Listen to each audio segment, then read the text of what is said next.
Mia amica mi faceva i vestiti, ero sempre bella lo stesso. Le mule che aveva i soldi, la se faceva sti vestiti e proprio brutte lei era. Potem pa doda modrost. Mi dico, più bella che la vuol far, più brutta la fa. Mi ero semplice e mio marito mi diceva, te son più bella a ti, non loro creduto che hai soldi.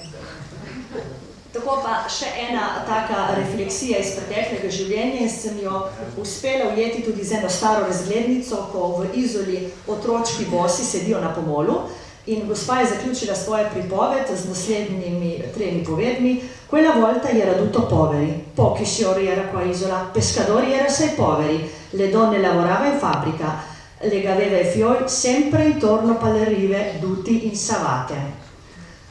Sedaj bi prišla na piranski narečni govor. Čisto odkrito, saj tako je izgledalo na začetku, sem imela s piranskim narečnim govorom največ težav.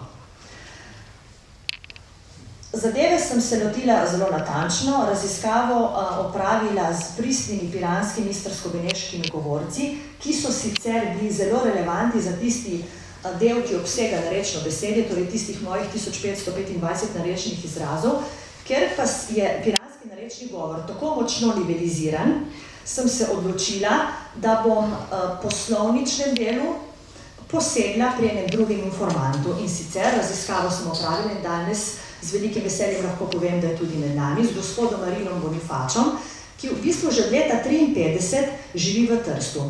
Ponavadi so taki narečni govorci neprimerni za raziskavo.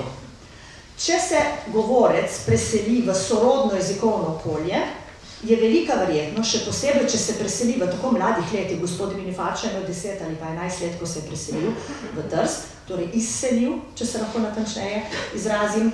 Taki narečni govorci ponavadi zamenjajo nov govor, nov mestni narečni ali kakršenkoli govor, pač svojim maternim govorom.